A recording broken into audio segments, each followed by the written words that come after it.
Esto es lo que podría suceder si no refrenamos el ritmo del calentamiento global. Ya hay signos. Hay especies animales que se trasladan, algunas sembrando el caos en los ecosistemas. La ascensión del nivel de los mares amenaza a millones de vidas humanas. Pero está teniendo lugar una revolución científica para combatir el cambio climático. La tecnología avanza deprisa. ¿Pero será más rápida que un mundo que se calienta?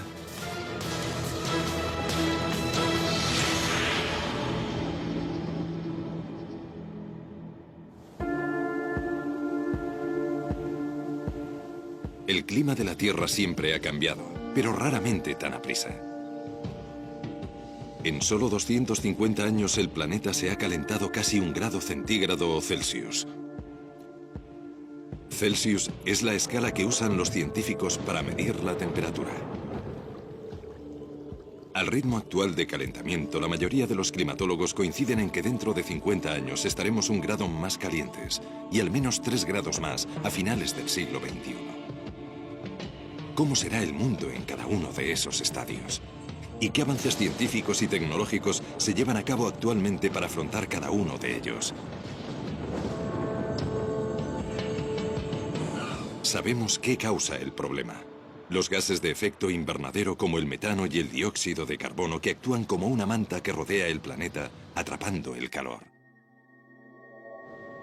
Y los gases de efecto invernadero aumentan más rápidamente que nunca.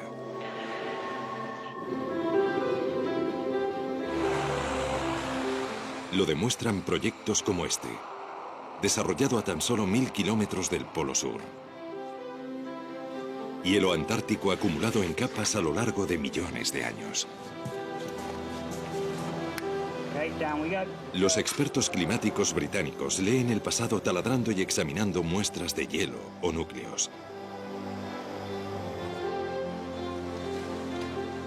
Este núcleo de hielo tiene 750.000 años de longitud. Si nos remontamos a hace 3/4 de millón de años, podemos ver que hemos entrado y salido de 8 glaciaciones. Así que si nos fijamos en esos 8 ciclos climáticos, podemos ver lo que estaba haciendo la temperatura. Pero lo que es más importante, también podemos ver los niveles de dióxido de carbono y metano, 2 gases de efecto invernadero que había en el hielo. Y lo que encontramos es que están notablemente relacionados con la temperatura, se corresponden con la temperatura sumamente bien. Robert Mulvaney es paleoclimatólogo y uno de los mayores expertos mundiales en este campo. Está examinando un núcleo de hielo más corto o más joven. Atrapado en el interior, aire del siglo XVIII, anterior a la Revolución Industrial. Lo que voy a hacer es quitarme los guantes para calentarlo, porque en cuanto lo caliente podrán ver las burbujas de aire en el hielo. Alrededor del 10% del volumen del núcleo de hielo es aire. Lo oigo crujir ahora que las pequeñas burbujas que estaban sometidas a la presión de encontrarse a gran profundidad en el hielo estallan al derretirse el hielo que las rodea. No importa dónde se libere el dióxido de carbono, se distribuye uniformemente por la capa superior de la atmósfera. Así que el aire de la Antártida tiene la misma concentración de CO2 que el aire de cualquier otro lugar del mundo.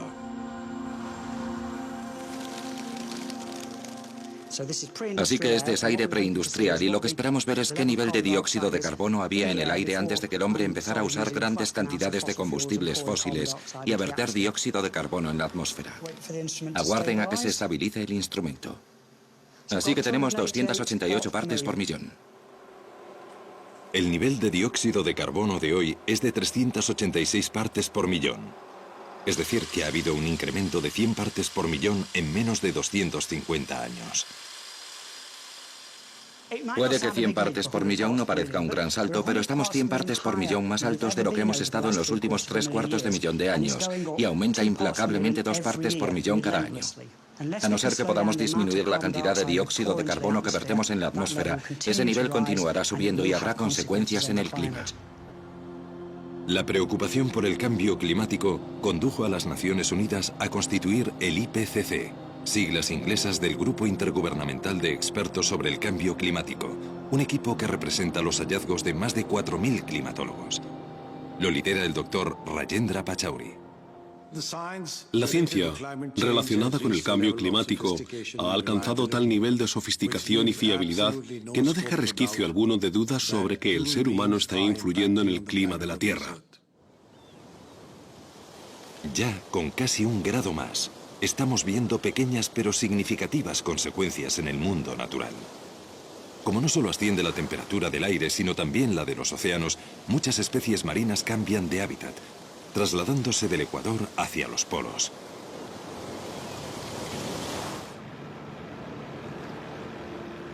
Tierney Teese, una bióloga marina que trabaja en el acuario de la Bahía de Monterrey, estudia este fenómeno. La investigación de Tierney se ha centrado en uno de los peces más extraños del mar. El pez luna, o mola mola, es el pez óseo más pesado del océano y puede superar los 4 metros de longitud.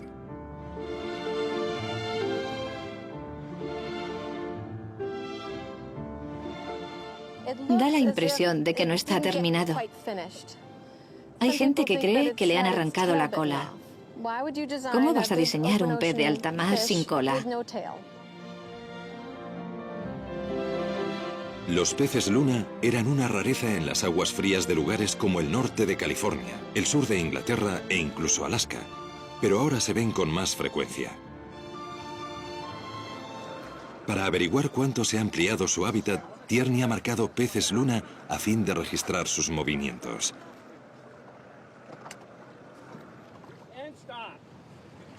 Tienes que sorprenderlos, porque los mola mola son muy asustadizos, mientras que otros te dejan interaccionar con ellos.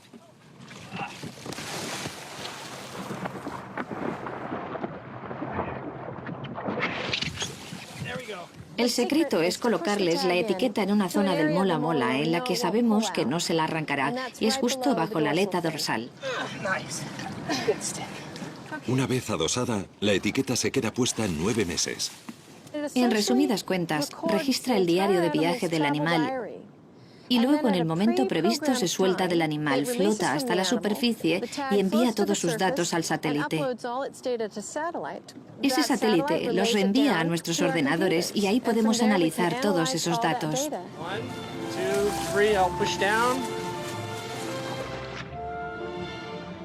El estudio de Tierney está en su fase inicial, pero ya está empezando a verse una imagen clara del nuevo hábitat del pez luna.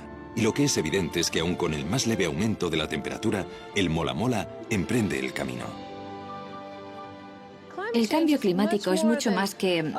el océano está un poco más caliente, porque al añadir esa cantidad de calor, 1 grado, estás modificando todo tipo de cosas. Puedes cambiar los niveles de oxígeno, puedes cambiar los niveles de nutrientes, puedes cambiar los patrones de circulación.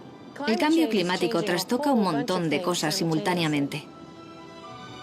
A causa del calentamiento global, las líneas de temperatura media se están alejando del Ecuador a una velocidad de unos 64 kilómetros por década.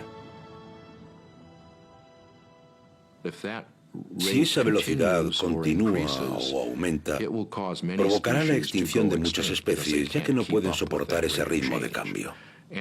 Y a su vez, dado que unas especies dependen de otras, existe el peligro de una destrucción del ecosistema. Y la destrucción de un ecosistema es precisamente lo que está sucediendo en los pinares de la Columbia Británica. Los árboles están siendo devorados por un escarabajo al que en tiempos mantenían a raya las temperaturas invernales. Un aumento de menos de 1 grado ha permitido la proliferación del escarabajo del pino de montaña, que está diezmando la floresta.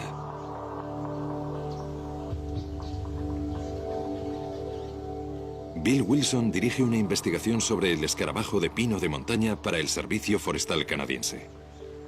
Emocionalmente es sobrecogedor. Cuando ves los pinos rojos no es signo del otoño o el invierno, es un signo de muerte.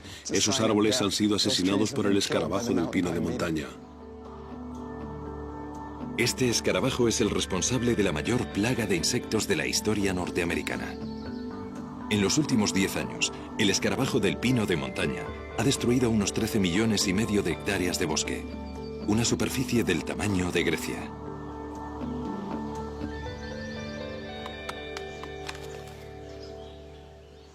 Estoy observando un pino que ha sido atacado en masa por el escarabajo del pino de montaña.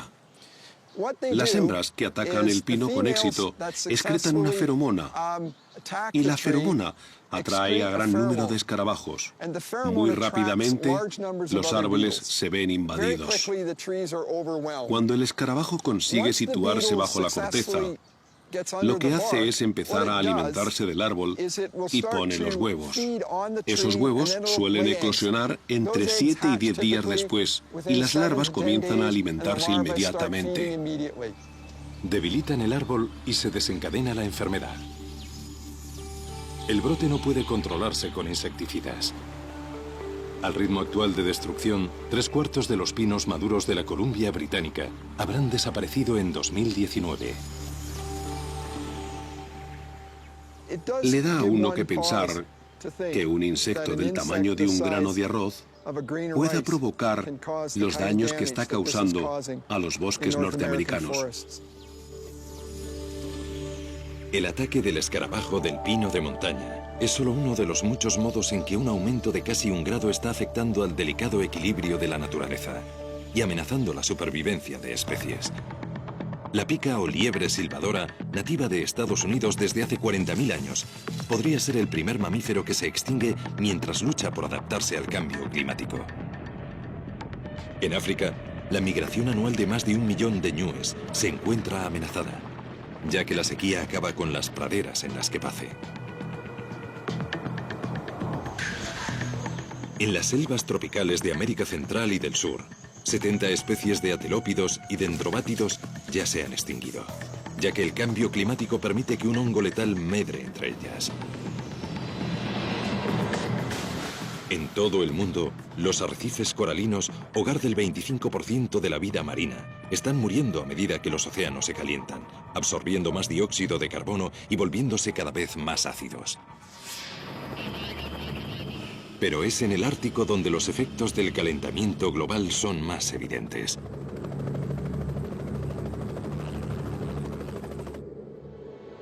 Este es el Paso del Noroeste, una gélida superficie de mar helado frente a la costa del norte de Alaska. Durante la era de los descubrimientos, incontables exploradores trataron de usar este paso como atajo entre Europa y Asia. Fracasaron. El hielo era demasiado sólido. Pero en 2007 acaeció algo extraordinario. El océano Ártico se resquebrajó y se derritió a un paso sin precedentes.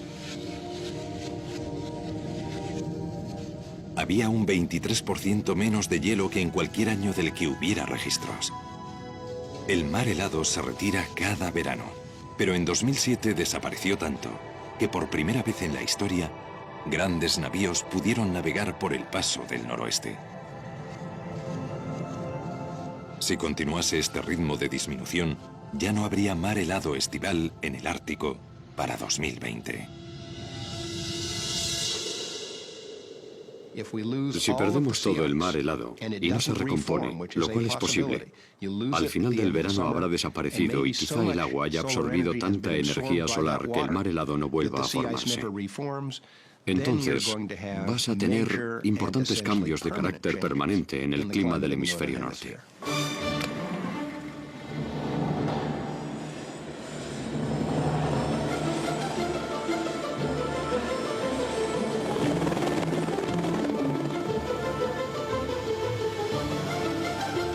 Durante 28 años, el biólogo de prospección geológica de Estados Unidos, Steve Amstrup, ha pasado los inviernos en el Ártico de Alaska recopilando gran cantidad de datos.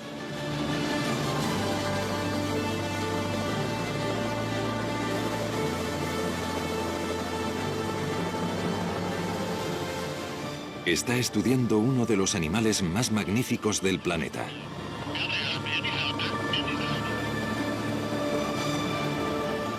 El oso polar, o blanco, es el mayor carnívoro terrestre.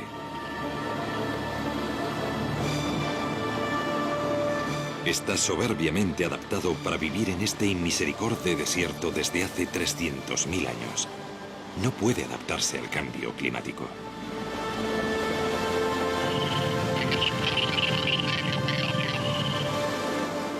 Cuando un oso ya tiene un número en el lomo, Steve sabe que ha sido marcado y estudiado.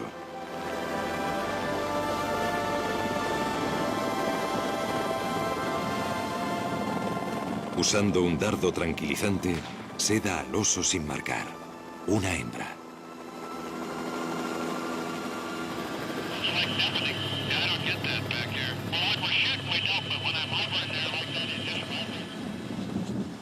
Lo que intentamos hacer es comprobar el bienestar de la población y prever el futuro para ver si es posible el bienestar venidero de esta población. Steve y su equipo disponen de 1 hora para hacer una serie de pruebas para evaluar el tamaño, el peso y la salud de la hembra antes de que se pase el efecto del sedante. Bueno, esto es solo para conseguir diversas medidas y esta es la circunferencia total. O sea que parece que son 120,3. La investigación ha revelado que muchos osos polares están quedando desnutridos. Los osos polares dependen totalmente para su nutrición de las focas que cazan en la superficie de este hielo y por lo tanto dependen completamente del mar helado para su supervivencia. Y nuestra preocupación actual es que el hielo marino de esta parte del mundo está declinando a una velocidad muy rápida. Steve ha realizado un descubrimiento revelador. Esta osa produce leche, pero sus osednos no aparecen por ninguna parte. Lo que ha pasado es que ha perdido sus osednos hace un tiempo y ahora está de nuevo en celo. Y eso significa que salió de una guarida de algún lugar de la costa esta primavera y perdió sus cachorros. En años recientes, Steve ha visto un gran descenso en el número de osednos que sobreviven a su primer año y culpa a los cambios en el mar helado. Dado que hay menos hielo y la capa es más delgada, se forman más cordilleras a causa de la presión. Muros de hielo revuelto que suponen barreras formidables. Si eres un osedno solo de este tamaño, te es muy difícil afrontar ese tipo de cosas. Eres más vulnerable y puedes ser presa de otro oso o puedes resultar herido. O quizá no seas capaz de seguir el paso de tu madre cuando sale de su cubil en busca de alimento. Los hallazgos de Steve han contribuido a convencer al gobierno estadounidense para que catalogue a los osos como especie en peligro.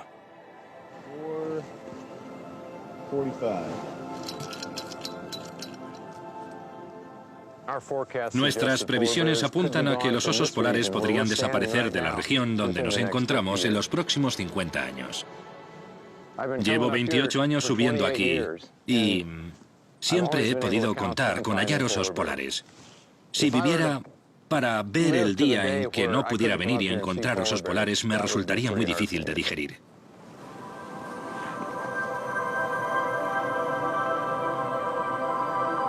A pesar de su aspecto, cuando despierte completamente, la osa se recuperará totalmente. El hielo marino ha disminuido porque mientras que las temperaturas del resto del mundo han aumentado casi 1 grado, aquí han ascendido casi 3 grados. Vemos una reacción mayor, más calentamiento en el Ártico, ya que la realimentación está amplificando los factores. En concreto, se trata del albedo de la superficie de la Tierra, es decir, la reflexión de la luz. La cantidad de luz que incide en la superficie y se refleja es mayor si tienes una superficie blanca cubierta de nieve o hielo. De modo que si estos se derriten, queda expuesta a una superficie más oscura que absorbe más luz solar. Y eso incrementa el calentamiento y funde más hielo, por lo que en el Ártico obtienes un cambio mayor que la media global. La influencia del ascenso de la temperatura en el Ártico no solo afecta a los animales. La isla de Barter, aislada por el hielo marino durante 9 meses al año, alberga a unas 300 personas, la mayoría inupiat. Durante innumerables generaciones, la vida de la isla se ha basado en la caza de animales para sobrevivir.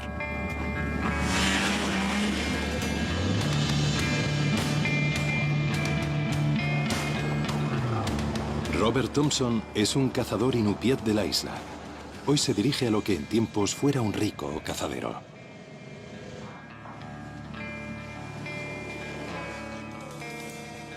Estamos perdiendo algunos de nuestros mamíferos.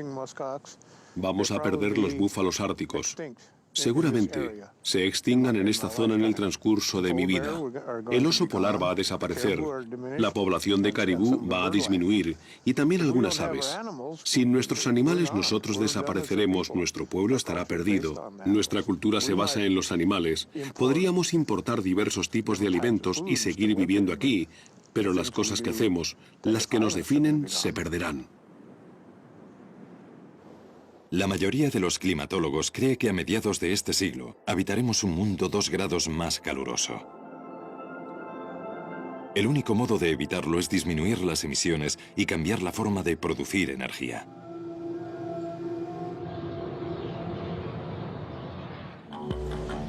Más de un cuarto de los gases de efecto invernadero que producimos provienen de la combustión de combustibles fósiles para generar electricidad.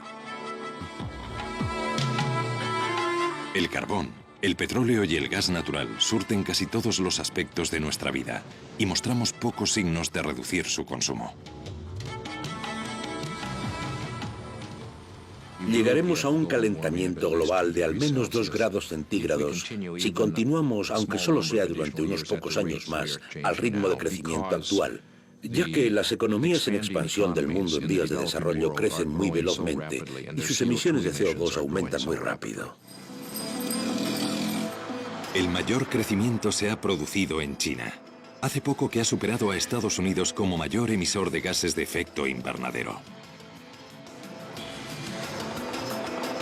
China construye 2 grandes centrales eléctricas alimentadas con carbón cada mes. El carbón alimenta buena parte del desarrollo económico mundial y produce la asombrosa cifra del 41% de la electricidad de todo el mundo. Pero ahora existe una extraordinaria tecnología que nos permite usar carbón sin verter dióxido de carbono en la atmósfera. Y ya se está usando. Esta central eléctrica de 1.600 millones de euros, situada en Beulah, Dakota del Norte, provee de energía a 500.000 de hogares. Su fuente energética es el carbón de la región y su tecnología pionera se llama captura y almacenamiento de carbono, o CAC. La CAC es un proceso en 2 fases. En la primera se captura el dióxido de carbono donde se produce. Dentro de esta tubería hay CO2 puro. Antes del año 2000, en lugar de pasarlo por esta tubería, lo expulsábamos al aire por ese conducto de ahí. Floyd Robb trabaja en la central eléctrica. A toda bebida carbonatada se le inyecta CO2. Y esta botella ha estado expuesta al sol, así que está caliente. Y cuando la agitas aumenta la presión. Cuando libero esa presión, el CO2 se vaporiza. El proceso que usamos aquí en la planta de gasificación es similar, solo que nosotros usamos metanol helado. El metanol es un compuesto químico que a alrededor de 70 grados centígrados bajo cero es muy eficaz en la absorción de dióxido de carbono. Pero cuando el metanol se calienta y despresuriza como una botella de refresco, libera el CO2. Entonces se captura y se comprime. Pero esta es solo la primera fase de la CAC. El auténtico reto es dónde almacenar las enormes cantidades de dióxido de carbono que capturen las centrales como esta.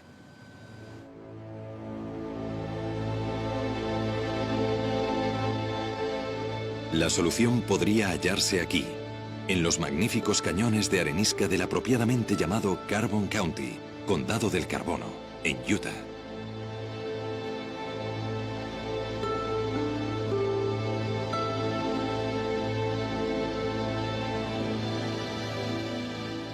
Brian McPherson, un geofísico de la Universidad de Utah, dirige un proyecto de investigación del gobierno estadounidense dotado de 70 millones de euros y dirigido a encontrar un modo de almacenar dióxido de carbono con seguridad. La solución más prometedora, inyectarlo en arenisca. La arenisca es un medio de almacenamiento estupendo, ya que, aunque parece sólida, en realidad es muy porosa. De modo que tiene muchos poros. De hecho, entre el 10 y el 15% de la roca son poros que normalmente contienen agua o salmuera. Y estamos viendo si podemos inyectar CO2 para reemplazar el agua o la salmuera. El equipo de Brian planea inyectar 1 millón de toneladas de CO2, la producción anual de una pequeña central eléctrica en formaciones rocosas a varios kilómetros de profundidad. En este cañón, esas capas se ven claramente. La formación Navajo es una enorme capa de arenisca. Aquí detrás de mí lo pueden ver como un acantilado cortado a pico. Bajo la formación Navajo está la formación Canter, una capa oscura, y debajo está la formación Wingate. La formación Wingate es nuestro objetivo como almacén de nuestro lugar de pruebas. Tiene alta porosidad, alta permeabilidad, mientras que la capa de arriba tiene baja porosidad y baja permeabilidad. Y la idea es que la formación Canter evite que el CO2 suba a la superficie. Si los sellos naturales aguantan, las posibilidades de capacidad de almacenamiento de las formaciones geológicas como esta de arenisca son enormes. En el estado de Utah, donde nos encontramos, tenemos capacidad para 50 años de almacenamiento en formaciones geológicas, y es un cálculo pesimista.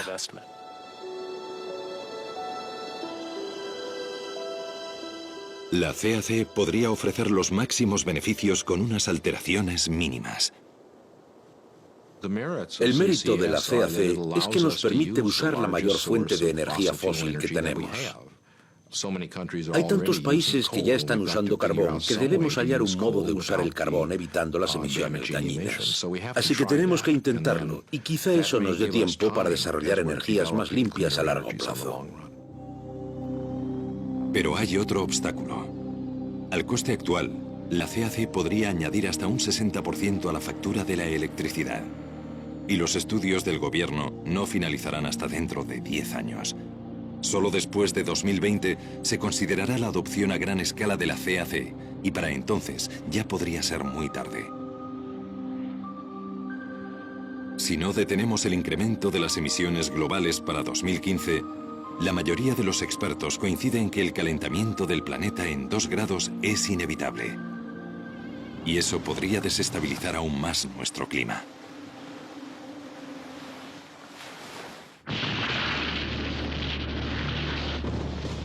Una de las consecuencias más significativas del cambio climático ha sido el ascenso del nivel de los mares.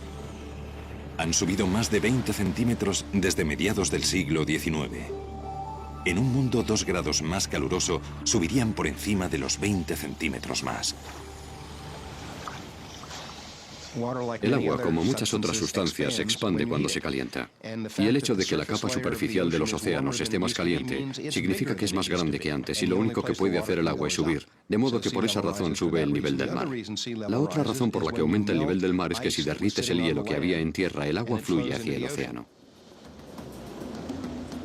El calentamiento y la expansión de los océanos tendrá otra consecuencia. El clima extremado y destructor se volverá mucho más común. 2008 trajo devastadores huracanes como Gustav y Ike. Se estima que más de 100.000 personas murieron en Myanmar, la antigua Birmania, a consecuencia del ciclón Nargis. Nadie puede relacionar estos sucesos directamente con el cambio climático, pero muchos científicos creen que las temperaturas más altas ya contribuyen a acrecentar la intensidad de las tormentas. El calor latente alimenta las tormentas. Tormentas eléctricas, tornados, tormentas tropicales, huracanes.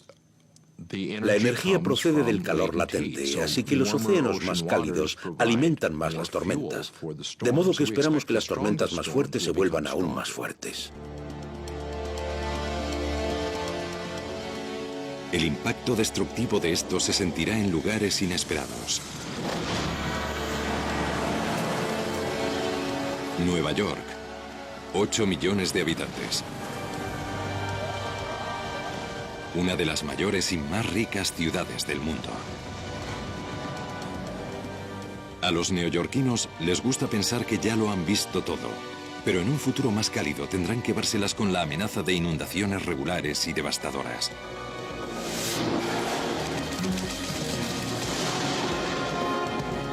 No es que Nueva York sea inmediatamente vulnerable al aumento del nivel del mar. Los mares tendrían que subir más de 6 metros para sumergir Manhattan. Pero en un mundo 2 grados más caluroso, es mucho más posible que Nueva York padezca inundaciones debido a las marejadas ciclónicas. Por eso es una ciudad vulnerable a los huracanes.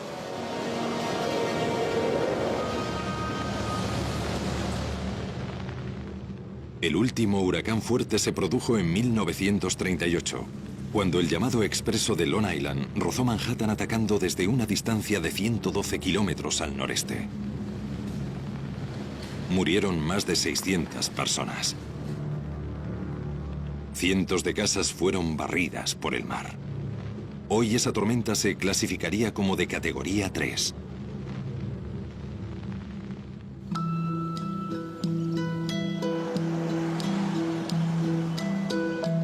Hay muchos huracanes más tempranos en la historia de Nueva York. Jeff Donnelly es paleotempestólogo, un científico que estudia las tormentas antiguas. Como los climatólogos de la Antártida, lo hace escarbando en la historia y tomando muestras de núcleos.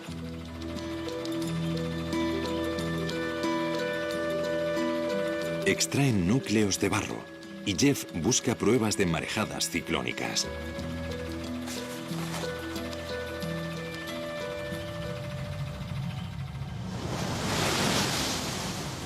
La marejada ciclónica es como un tsunami promovido por los fuertes vientos y las sumamente bajas presiones del ojo del huracán. Suele ser el elemento más destructor del ataque de un huracán.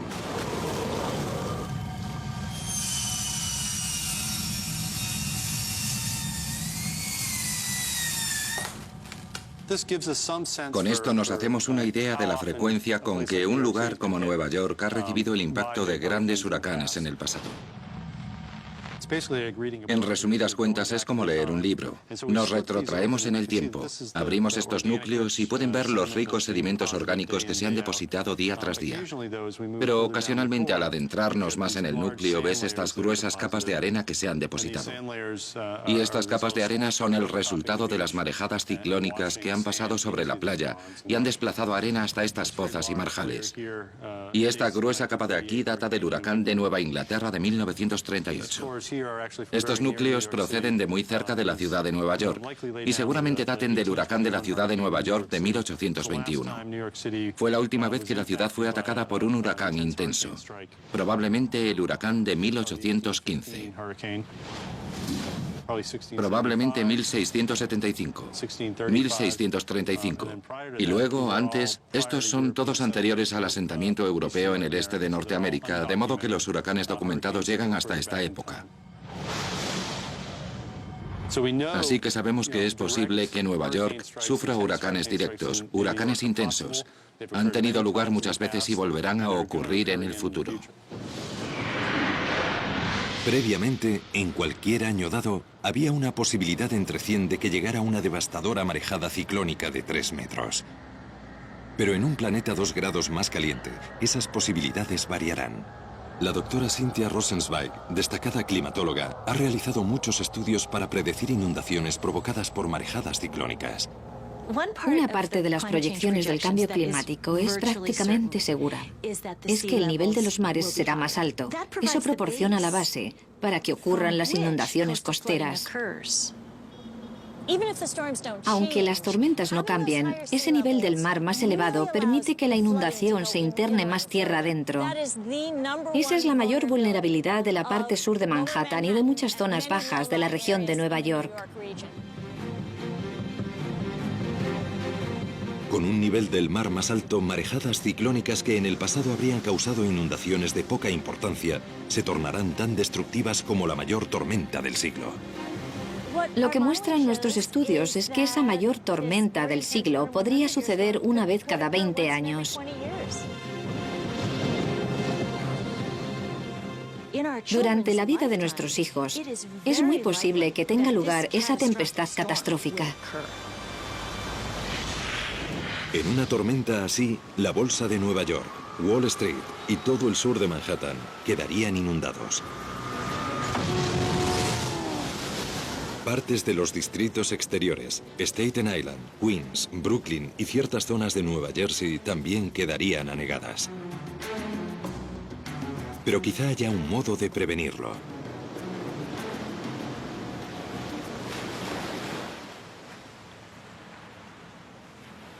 Douglas Hill es un ingeniero que ha estado pensando en cómo proteger Nueva York. Él y sus colegas del grupo de investigación sobre las marejadas ciclónicas, Stony Brook, tienen un plan. Todas estas aguas del interior de la ciudad podrían protegerse si se colocasen 3 barreras contra marejadas ciclónicas en los brazos de agua que rodean Nueva York. Uno aquí en el estrecho donde se encuentra el puente Verrazzano, otro en la parte norte del East River, donde se encuentra con el estrecho de Long Island, y otro al otro lado de Staten Island. Y los 3 encerrarían esta zona y la protegerían de una inundación debido a una marejada ciclónica procedente del océano del estrecho de Long Island. En todo el mundo ya se han construido barreras similares.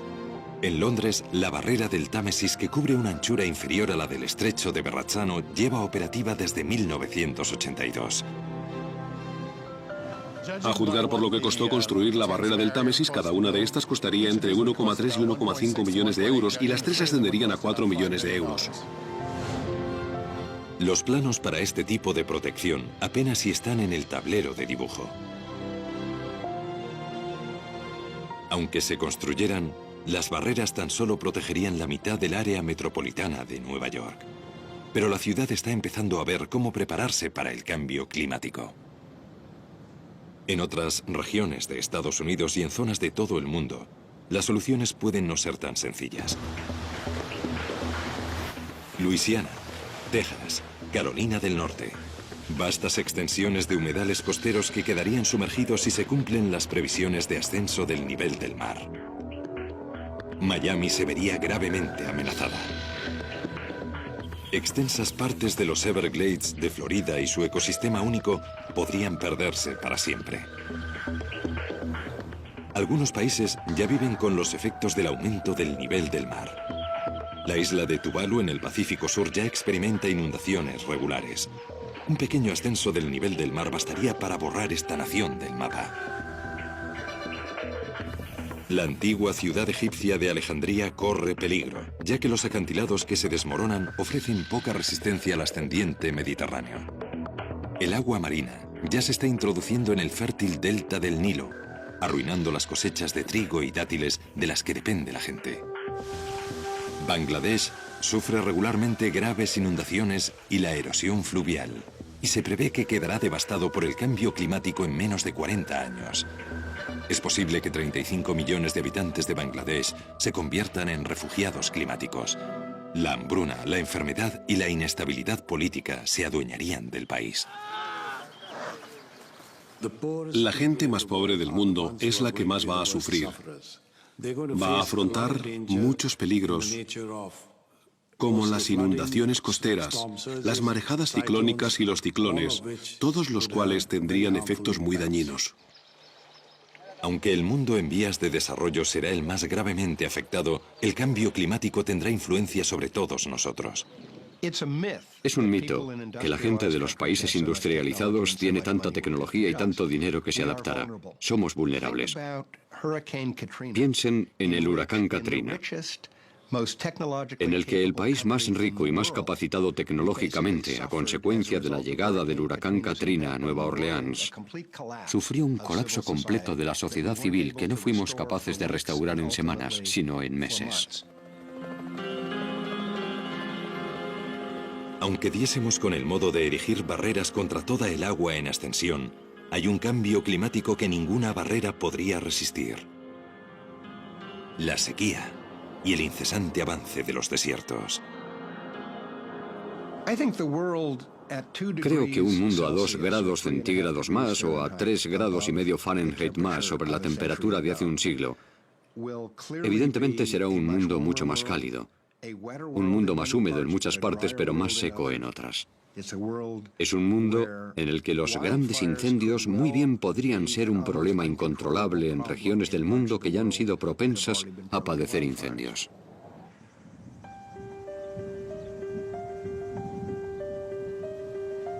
Y en ningún lugar la amenaza es tan evidente como en el estado estadounidense de California.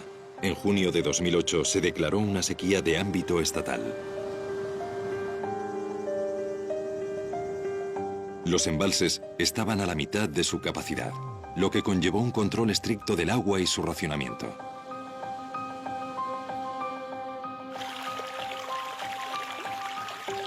Buena parte del agua californiana proviene de la nieve y el hielo de Sierra Nevada. Y esta fuente está en declive. La prueba más alarmante de ello es que se derriten los glaciares montañosos. En 1885, el glaciar Dana era un 75% mayor que hoy.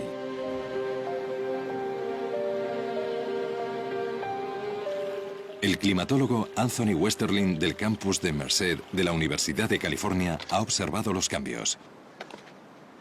Una de las razones por las que es tan importante el glaciar Dana es que es un símbolo de lo que ocurre con la nieve y el hielo de Sierra Nevada y otras cordilleras de todo el mundo como consecuencia de las temperaturas más cálidas.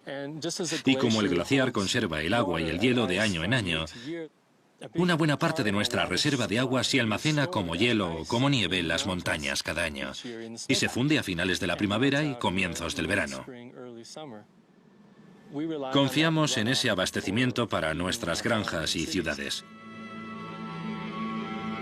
El calentamiento global ya ha traído primaveras más tempranas a Sierra Nevada, y eso supone menos tiempo de nevadas invernales y menos acumulación de nieve, es decir, menos agua para California. Aun con un ascenso de la temperatura de casi 1 grado, los glaciares están menguando en todo el mundo. A medida que se caliente la Tierra, el deshielo acelerado de los glaciares supondrá una grave amenaza para grandes poblaciones. Los mayores temores se centran en el Himalaya, que abastece los grandes ríos del subcontinente indio, el Indo y el Ganges. Habría una reducción muy acentuada del flujo de agua en todos los ríos que surgen de esas grandes reservas de hielo de la cordillera del Himalaya. Si eso ocurre, afectará a 500 millones de personas que viven en el subcontinente y a 250 millones de personas en China. Con un aumento de la temperatura de 2 grados, la escasez del agua no solo afectará a las reservas de agua potable, sino también a la agricultura. Los secarrales podrían reemplazar a las tierras de labor en todo el mundo. Y la sequía tiene otra devastadora consecuencia: el fuego. Las últimas investigaciones revelan que a medida que se caliente el globo, las temporadas de incendios van a empeorar mucho. Los incendios de California del verano de 2008 fueron los más graves desde que existe constancia. This is our nightmare. I'm just scared. My kids and my grandkids, I'm just scared. It's just unbelievable what it's like when you see all those flames coming right at you. Hubo cerca de 10.000 incendios que abrasaron más de 5.000 kilómetros cuadrados. Se perdieron 1.500 casas. Algunos fuegos aún ardían a finales de noviembre.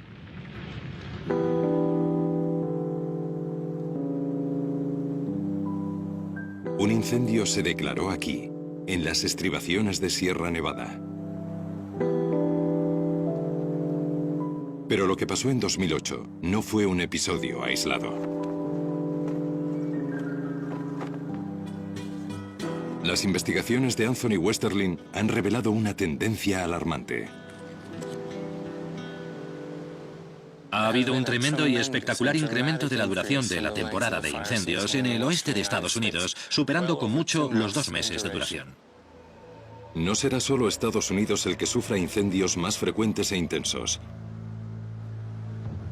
Será un problema importante para lugares como Australia, Rusia, Suráfrica y las zonas de Europa que sean más proclives a la sequía y las olas de calor. En un mundo 2 grados más caluroso, el Sáhara avanzaría hacia el norte. Esto está asociado con la extensión de algo llamado Cellular Hadley, que es el fenómeno en que el aire asciende en el Ecuador, donde el calentamiento producido por el Sol es más fuerte, y se mueve hacia afuera y desciende sobre regiones como el desierto del Sáhara. Al descender reseca el aire y acabas teniendo un desierto. Con el calentamiento global, esta célula se vuelve más gruesa y tiende a descender más al norte en el hemisferio norte, es decir, en resumidas cuentas, la región mediterránea. Cada año, millones de turistas se dirigen a las playas mediterráneas. Sin embargo, esto cesará cuando las temperaturas sigan aumentando. Lugares que hoy son tentadoramente cálidos se volverán secos, yermos e insoportablemente calurosos. Las economías locales se resentirán por el descenso del turismo. Para otras regiones, el aumento de la temperatura y la desertificación se convertirán en una cuestión de vida o muerte. Un incremento de 2 grados puede conllevar escasez de agua en varias partes del mundo. Para 2020, solo en África, habrá entre 75 y 250 millones de personas afectadas por la falta de agua a resultas del cambio climático.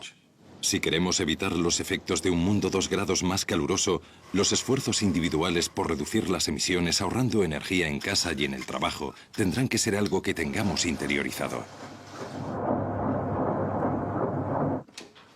Lo más importante que la sociedad puede hacer para reducir su influencia sobre el clima global es incrementar la eficacia con la que usamos la energía. Coches más eficientes, aviones más eficientes, aires acondicionados más eficientes, bombillas más eficientes, electrodomésticos más eficientes, procesos de manufactura más eficientes. Hay unas posibilidades tremendas.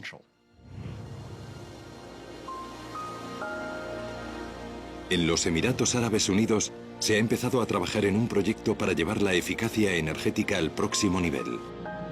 La ecociudad de Masdar. Estará completada para 2016 y será una visión del futuro. 50.000 personas vivirán y trabajarán aquí. La ciudad funcionará gracias a tecnologías limpias, de modo que no emitirá CO2. No habrá coches en Masdar. Sus residentes se desplazarán en módulos sin conductor. Quizá parezca ciencia ficción, pero todas las tecnologías previstas ya se han desarrollado. Masdar las aunará y nos dará una primera visión de cómo podríamos vivir en el futuro. Nuestra tecnología limpia futurista ya se está usando en Shanghái, China. Este tren no tiene motor, es decir que en principio no emite gases de efecto invernadero.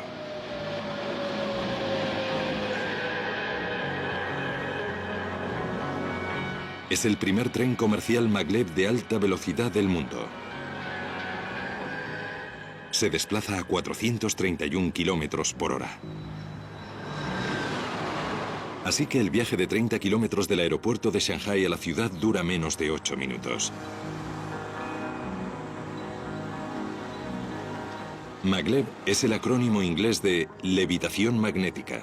Este tren flota literalmente en el aire.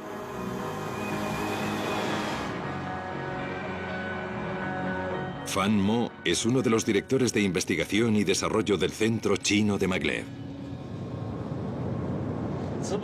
Los imanes situados bajo el tren lo suspenden en el aire. La gravedad trata de tirar de él hacia abajo. Juntas, estas fuerzas mantienen el tren en levitación. En cuanto despega del suelo, otro campo magnético en la vía impulsa el tren hacia adelante y lo frena.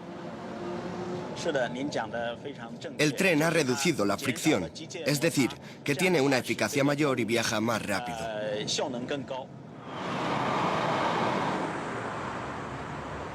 La levitación magnética no es una tecnología barata por el coste de tender el raíl que sirve de guía.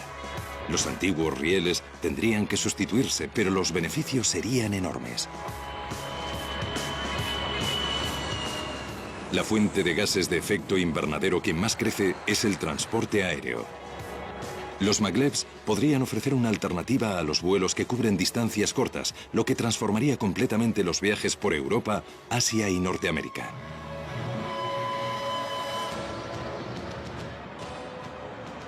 Pero eso no sucederá inmediatamente. El maglev de Shanghái es rápido y eficaz, pero no elimina completamente las emisiones. Eso es porque la fuerza magnética que impulsa el tren se alimenta con energía eléctrica, y aquí en Shanghái la electricidad se genera sobre todo con carbón.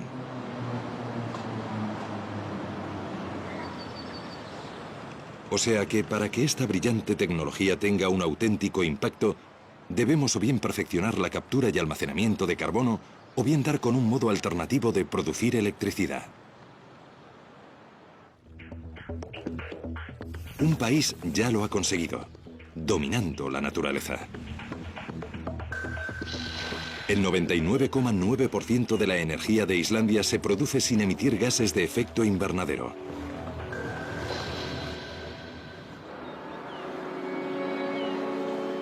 Islandia tiene suerte, ya que se encuentra justo sobre una caldera geológica. En el balneario de la Laguna Azul, cercana a la capital Reykjavik, la gente se baña en las mismas aguas geotermales que se usan para generar su electricidad.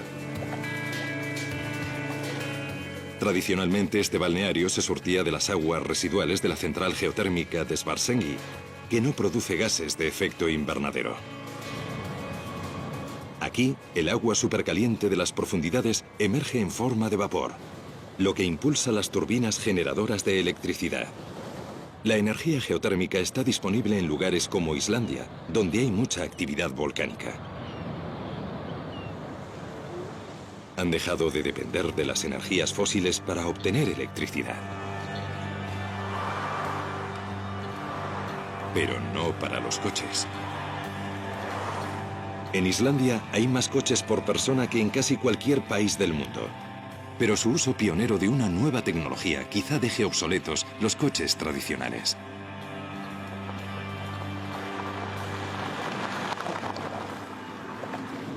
Este coche se parece a cualquier otro. Tiene el aspecto del típico coche de gasolina o de cualquier otro coche. Pero se trata de un vehículo de hidrógeno, que tiene una pila de combustible.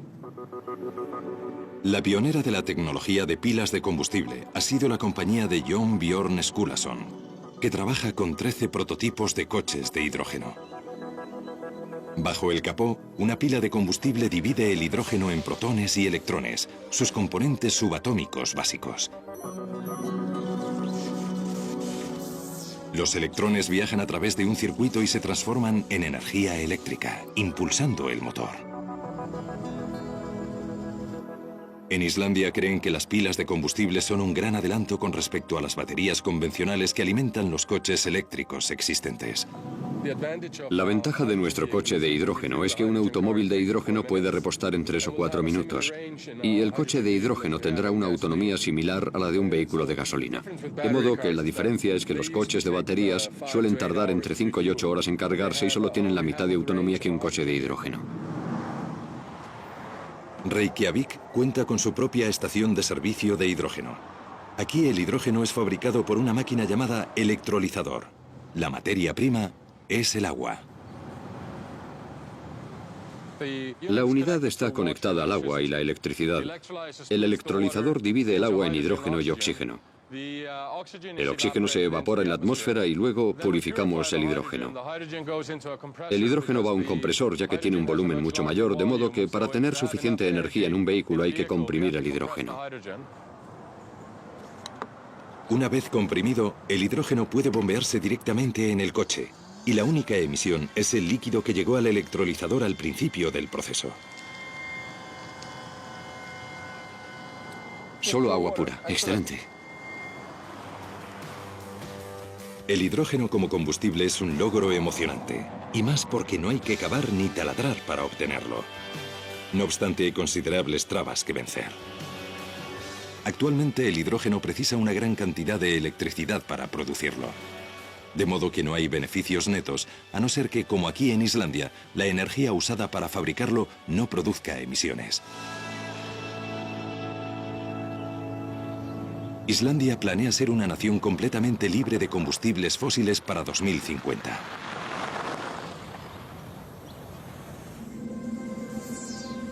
Pero para otros países que no se encuentran sobre un inagotable surtidor de energía renovable, hay otra fuente disponible que puede dominarse: el sol.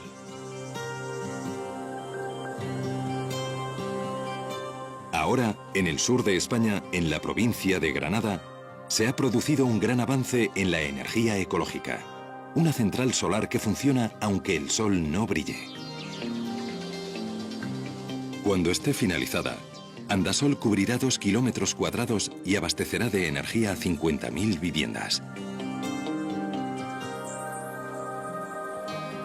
Es un gran paso adelante, ya que una central de carbón con una producción similar emitiría 180.000 toneladas de dióxido de carbono anuales.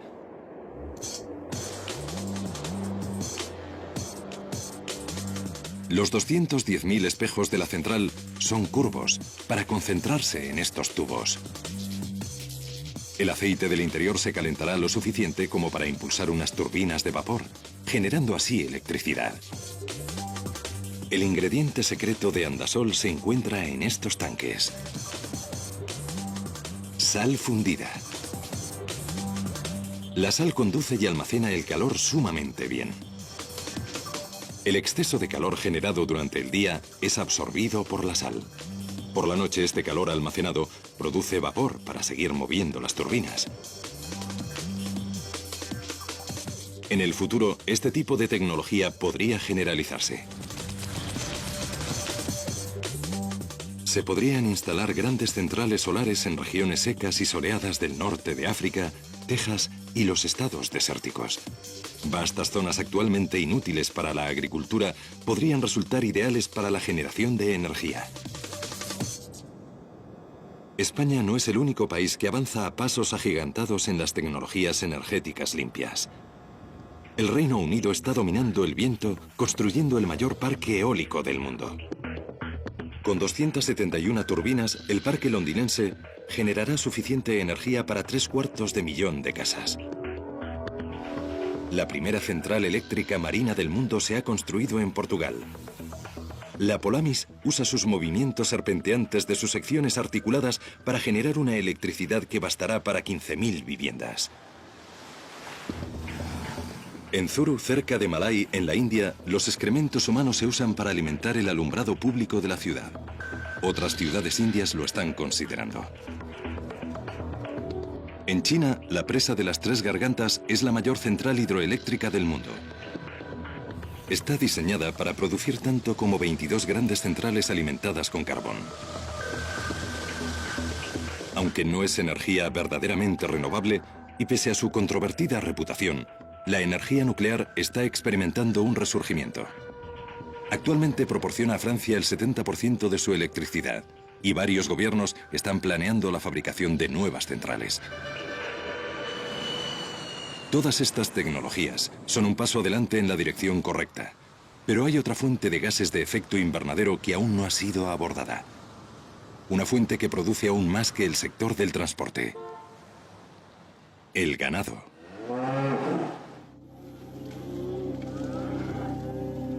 La industria ganadera de todo el mundo es la responsable de una asombrosa proporción de las emisiones de gases de efecto invernadero, el 18%. Es más de lo que suman los aviones, los barcos y los coches. Eso es porque la carne y los productos lácteos necesitan más y más tierras despejadas para pastos. Y se requiere una gran cantidad de energía para producir el alimento de los animales y refrigerar y transportar la carne.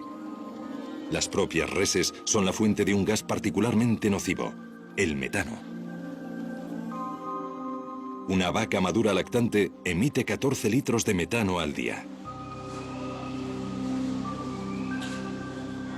Como gas de efecto invernadero, el metano tiene más de 10 veces el efecto de atrapar energía que el dióxido de carbono, o sea que es crucial reducir su emisión. En una cámara estanca especial, Christopher Reynolds de la Universidad Británica de Reading estudia las emisiones animales con detalle científico. El metano que se produce es un producto de la fermentación del alimento de las vacas debido a los microorganismos, unos microbios que producen metano y que se encuentran en su estómago. Y esos microbios ayudan a digerir el alimento que la vaca consume, pero uno de los subproductos es el metano.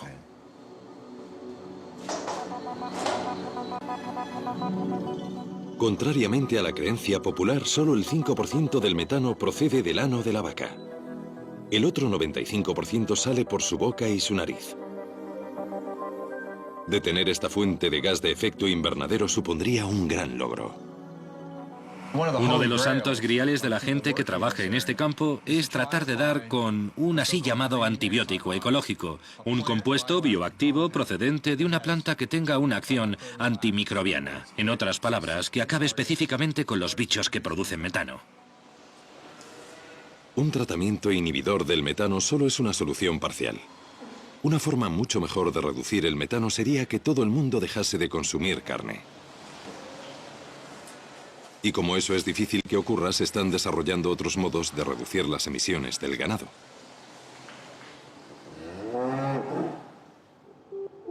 En la Universidad de Australia Occidental, en Perth, una extraña creación crece lentamente en un laboratorio.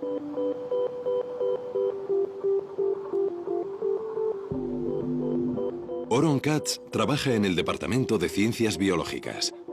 Está fabricando la primera carne artificial del mundo.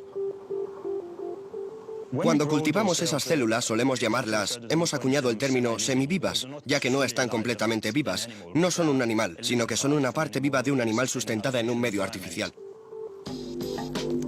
Esta carne artificial se ha cultivado a partir de células musculares de un cordero, pero podrían haber sido células de cualquier animal. Fueron cultivadas en una solución nutritiva hecha de plasma sanguíneo derivado del ganado.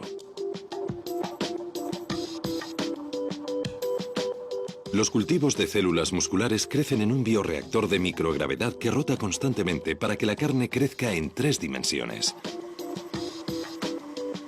Sin este movimiento, la carne sería plana, con una anchura de solo unas células.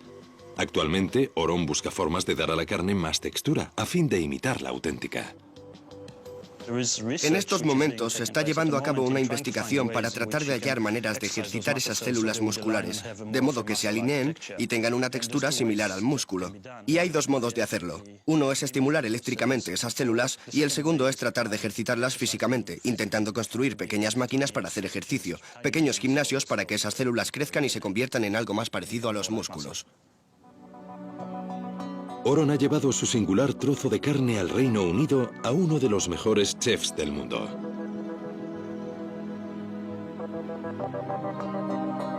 Heston Blumenthal, poseedor de 3 estrellas Michelin, es célebre por fusionar ciencia y gastronomía.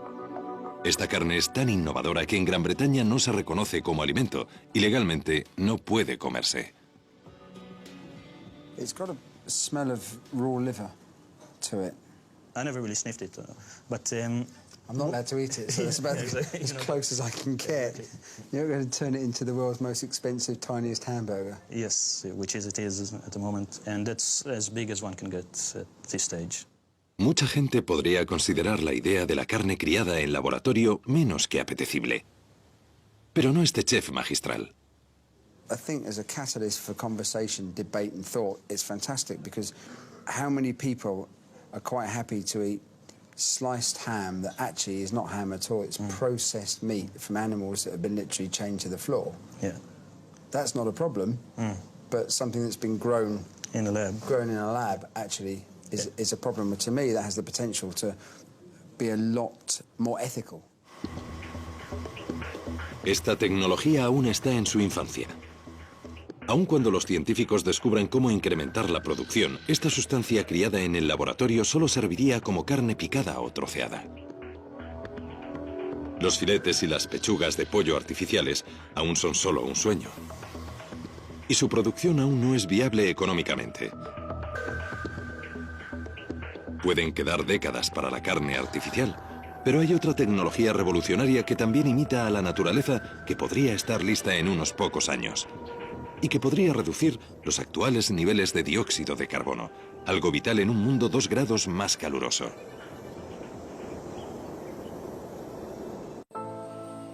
Es una idea inspirada por los bosques del mundo. Los árboles absorben dióxido de carbono a través de la fotosíntesis. Desempeñan un papel fundamental en el control del clima del planeta. De modo que, ¿la reforestación a gran escala no compensaría el calentamiento global? Podría ser, pero hay un problema. Nos estamos quedando sin tierra. Se están talando o quemando bosques para convertirlos en terrenos agrícolas a un ritmo de 356 kilómetros cuadrados diarios. Pero la ciencia puede haber dado con una alternativa. Lo que llamamos árboles artificiales es una tecnología para hacer lo mismo que hacen los árboles con el dióxido de carbono de la atmósfera, es decir, extraerlo de la atmósfera y convertirlo en algo que no vuelva a la atmósfera para no obtener el efecto de calentamiento del CO2. Mientras que las energías renovables y las tecnologías como la captura y almacenamiento de carbono se centran en evitar más vertidos de CO2, los árboles artificiales podrían reducir la cantidad que ya hay en el aire. Dos hombres podrían haber realizado un avance en esta búsqueda científica. El físico teórico Klaus Lackner y el ingeniero Alan Wright. Se conocieron aquí, en Biosfera 2, en Arizona. Biosfera 2 era el mayor ecosistema artificial estanco que se construía, el lugar perfecto para estudiar cómo los cambios en el dióxido de carbono afectarían al planeta.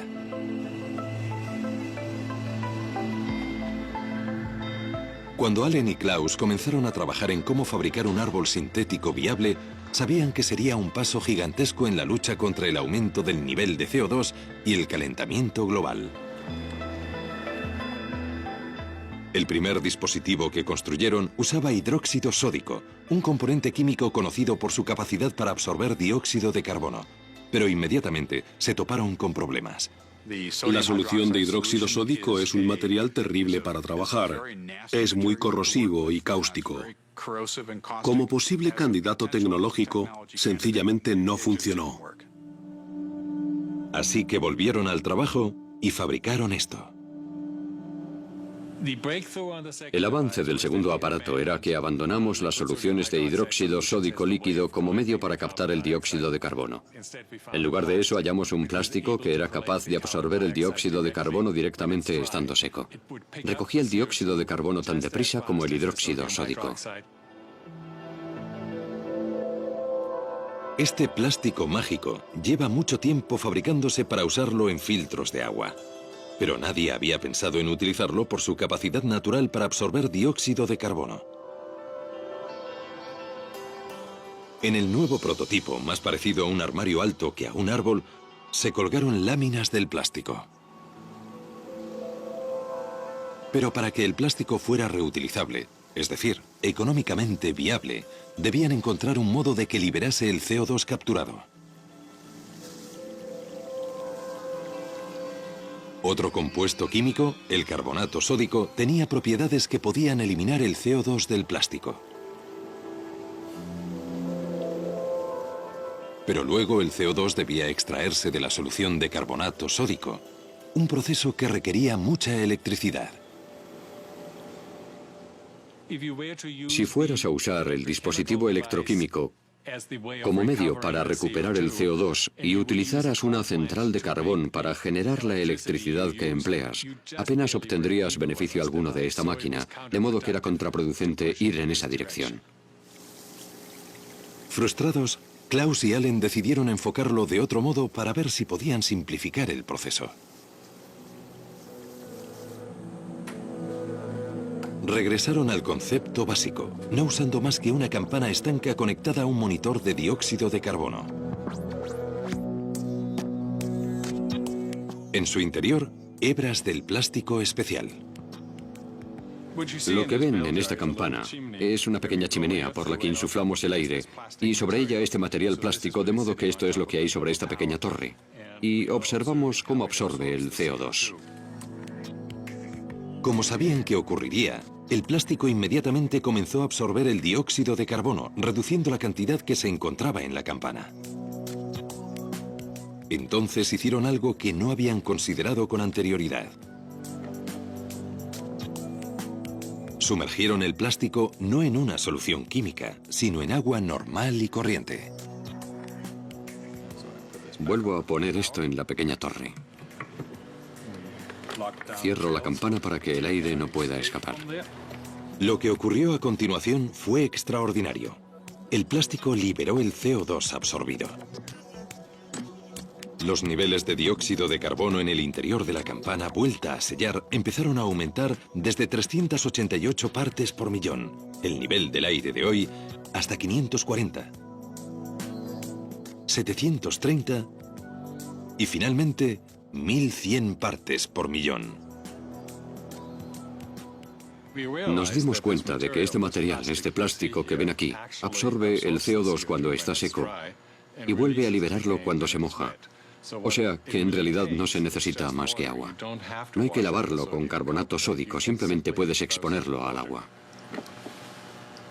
Es uno de esos momentos de descubrimiento en los que, en cuanto comprendes lo que está ocurriendo y te das cuenta de las implicaciones de ese descubrimiento, es un momento sobrecogedor. Tras procurar que la lluvia no libere el CO2, Allen y Klaus están construyendo un árbol artificial de tamaño natural. Cuando esté acabado, tendrá un tambor central conteniendo paneles del plástico especial y un sistema de control de la humedad. Alterando los niveles de humedad, el árbol artificial primero absorberá el CO2 y luego lo expulsará para su almacenaje permanente. El proceso no requiere compuestos químicos, solo una pequeña cantidad de energía y un suministro de agua. La visión del futuro para este tipo de árboles artificiales es que podrán capturar el dióxido de carbono que nada más puede capturar. Esa es su ventaja, esa es su fuerza. Un solo árbol absorberá cerca de 1 tonelada de dióxido de carbono diaria, lo que emiten 75 coches. 60 millones de árboles podrían absorber todo el CO2 que emitimos actualmente. Y eso no es todo. Esta es una de las pocas opciones disponibles para reducir el nivel de dióxido de carbono en la atmósfera que tenemos ahora, o el que tendremos dentro de 50 años hasta un nivel seguro. Todo este dióxido de carbono absorbido, por supuesto, habría que ponerlo en algún sitio. Pero ahí es donde intervienen otras nuevas tecnologías, como el almacenamiento geológico de CO2 que se está experimentando en Utah. Y como el nivel de dióxido de carbono es igual en cualquier lugar del planeta, los bosques de árboles artificiales podrían plantarse justo encima de los lugares de almacenamiento. Logros científicos como los árboles artificiales y los avances en energías renovables podrían ayudar a detener el cambio climático causado por el hombre, e incluso revertirlo. Pero si no se adoptan medidas como estas y nuestras emisiones continúan creciendo, los climatólogos advierten que en este siglo podríamos aumentar 3 grados con respecto a la media preindustrial.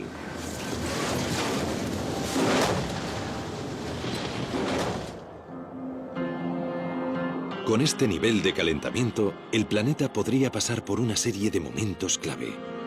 Cambios tan significativos que el clima podría llegar a descontrolarse. 3 grados centígrados de calentamiento global podrían significar que habláramos de un planeta diferente. Es un planeta que no existe desde hace millones de años. No había humanos en el planeta cuando estaba 3 grados más caliente. No solo el nivel del mar sería distinto, sino que las zonas climáticas cambiarían. Sería un planeta muy diferente. La última vez que el planeta se calentó tanto fue hace 55 millones de años.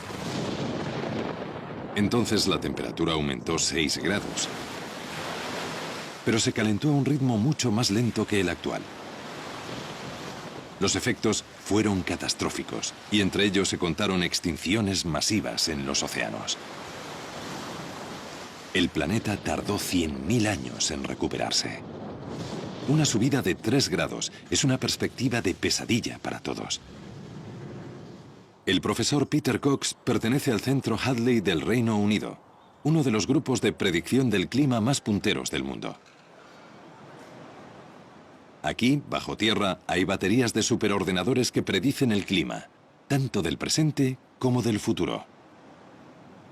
Al superar los 3 grados, forzamos más de lo habitual el sistema climático, pero no hay indicaciones del registro climático pasado. Y por lo que sabemos sobre el sistema climático puede variar muy repentinamente. Un sistema climático que cambiase repentinamente, haciéndose 3 grados más caluroso, llevaría lluvias a regiones cercanas al Ecuador, como la selva amazónica. Al calentar el sistema obtienes un patrón de temperaturas oceánicas en los trópicos que en resumidas cuentas atrae la lluvia de la Amazonia. Amplía la estación seca y lo que parece ocurrir en la Amazonia es que cuando la estación seca dura más de 4 meses el fuego se enseñorea de ella, de modo que el bosque tropical húmedo se transforma en sabana. Cuando el fuego se adueña de una jungla, crea unas condiciones que hacen inevitables los incendios recurrentes. Se produce un efecto cascada. En la selva amazónica se acumula el equivalente a al menos 10 años de emisiones de CO2, buena parte del cual volvería a liberarse en el aire. Los vaticinadores del clima han identificado una vasta franja de la Amazonia oriental que es propensa a sufrir descomunales incendios. No cabe duda de que la pérdida de selva tropical a esta escala tendría una gran influencia sobre el clima del planeta, aparte incluso de la enorme cantidad de CO2 que se liberaría.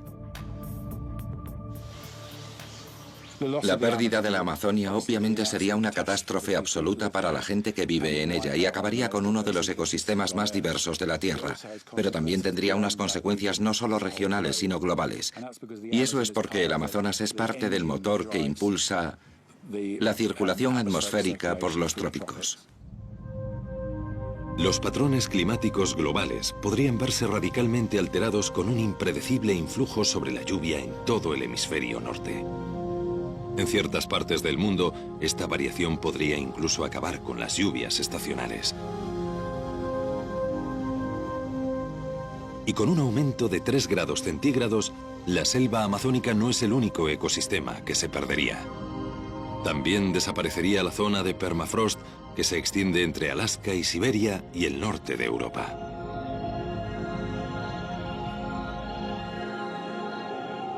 El permafrost es suelo que lleva congelado desde la última edad de hielo. Atrapada en su interior hay capa tras capa de materia orgánica que nunca se ha descompuesto completamente. El permafrost ya está empezando a menguar, permitiendo que los microbios descompongan su antiguo carbono y lo liberen como gas de efecto invernadero en la atmósfera. Los cálculos sugieren que en la zona de permafrost hay atrapadas hasta 1,5 billones de toneladas de carbono, el equivalente a 150 años de emisiones al ritmo actual.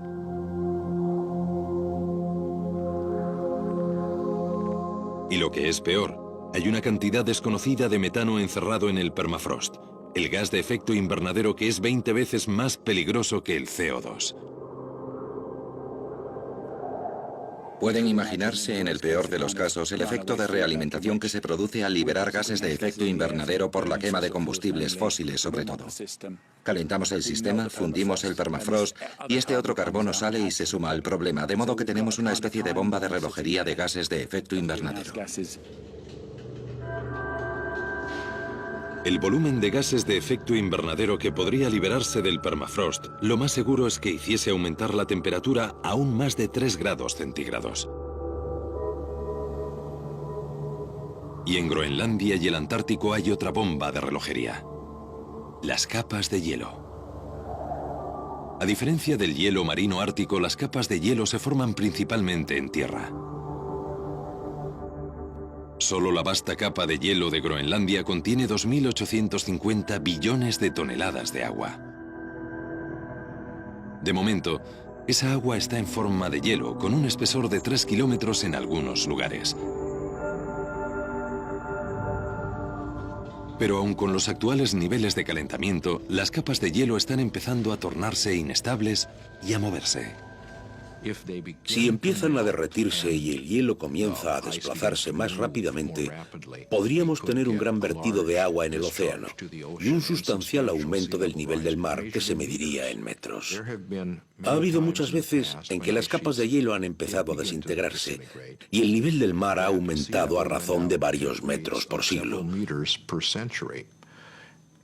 Y en la mayoría de esos casos naturales, las fuerzas que provocaron esos cambios fueron mucho menores que la fuerza provocada por el ser humano, que causa los cambios actuales. Si el calentamiento global excede los 3 grados centígrados y las capas de hielo de Groenlandia se derriten, los científicos predicen un incremento de 7 metros en el nivel del mar.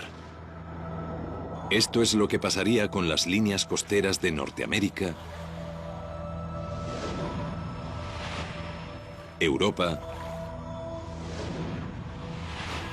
y Asia. La fundición de las capas de hielo es otro suceso climático que crearía una realimentación. Como los incendios desmesurados en la Amazonia, provocaría que el calentamiento se acelerase. De nuevo interviene el efecto albedo.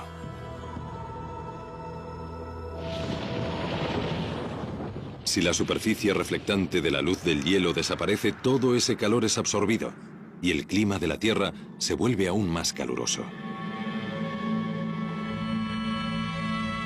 ¿Podrían usarse nuestras ciudades para revertirlo? ¿Y si pintáramos nuestro mundo de blanco para sustituir el efecto enfriador del hielo de Groenlandia?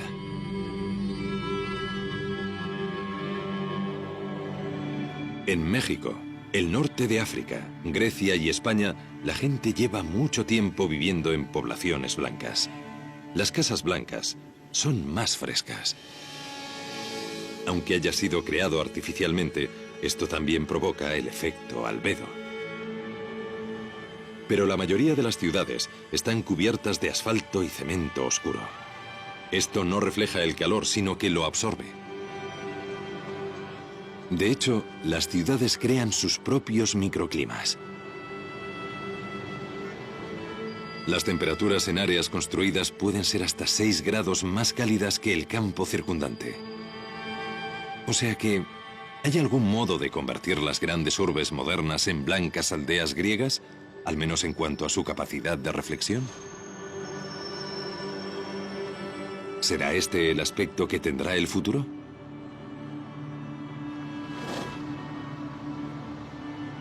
No solo las ciudades, sino la ropa, los vehículos, incluso las plantas. Podríamos modificar genéticamente los cultivos y la hierba para que fuesen más claros, diseñados para reflejar la luz del sol. Incluso estas sencillas medidas podrían producir quizá medio vatio de enfriamiento por metro cuadrado, que es como un tercio del calentamiento que ha producido el dióxido de carbono. Así que si bien no nos resuelve el problema totalmente, al menos nos concede más tiempo. Si nos amenaza el futuro extremado que nos traerán los momentos clave del cambio, nuestra única esperanza podría ser adoptar medidas de enfriamiento de emergencia, como un mundo blanco. Medidas que podrían acabar transformando el planeta no por un calentamiento provocado por el hombre, sino por un diseño humano. Aquí es donde interviene la geoingeniería. La gente cada vez está más interesada en la posibilidad de modificar la Tierra para compensar el efecto de calentamiento que estamos ejerciendo sobre el clima. Debemos contemplar estas opciones, ya que muy bien podría ser que no consiguiéramos hacer lo suficiente con las técnicas más convencionales y tuviéramos que recurrir a medidas más extremas. Una de esas medidas extremas consiste en lanzar azufre al aire.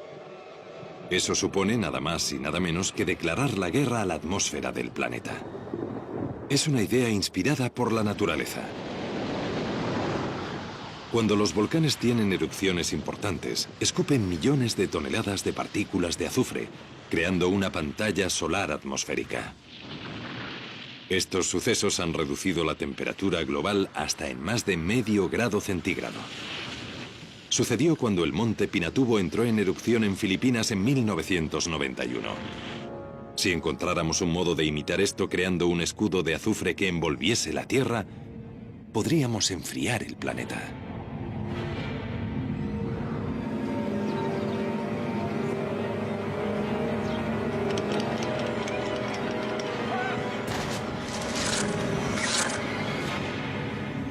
Quizá podríamos hacer que el ejército disparase azufre a lo alto de la atmósfera usando sus cañones.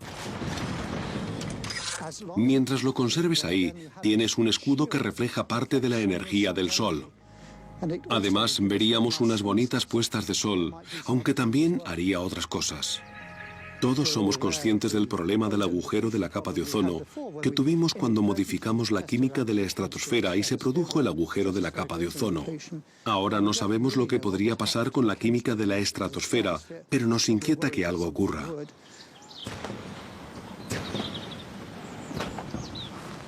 Se están considerando otras medidas extremas.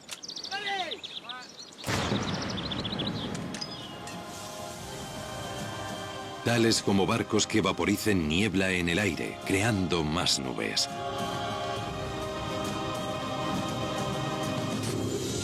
La verdad es que la idea más ambiciosa suena a ciencia ficción.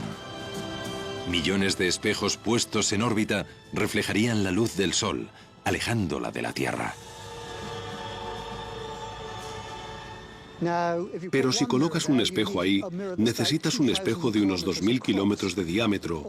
O quizá la idea que se maneja últimamente, que es poner muchos espejos más pequeños con ordenadores a bordo para tenerlos apuntando en la dirección correcta. Es una idea absolutamente tremenda de contemplar. Resultaría enormemente caro. Pero no hay por qué llegar a eso. Existen o se están desarrollando soluciones y tecnología para detener e incluso revertir el calentamiento global. Los momentos clave del cambio y las medidas estrambóticas con un coste desmesurado no tienen por qué alcanzarse. La idea es una emergencia. Hemos llegado a un punto en el que necesitamos acciones drásticas rápidamente si queremos evitar desastres a corto plazo. Pero especialmente en los tiempos de nuestros hijos y nietos. Ya podemos ver un esbozo de la solución. Ya podemos ver el esbozo de lo que hay que hacer tecnológicamente, de lo que debemos hacer económicamente y de lo que debemos hacer políticamente. Tengo todas las razones para creer que hay una chispa de cordura, de sabiduría, de prudencia en las personalidades humanas, a resultas de lo cual yo creo que seremos capaces de resolver este problema colectivamente.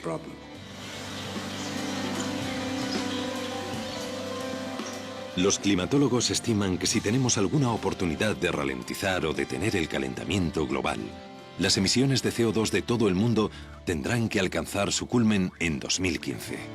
Así que parece que el momento de actuar es ahora, ya. Tenemos la capacidad y los conocimientos, así que seguramente sea responsabilidad nuestra proteger nuestro planeta para las generaciones futuras.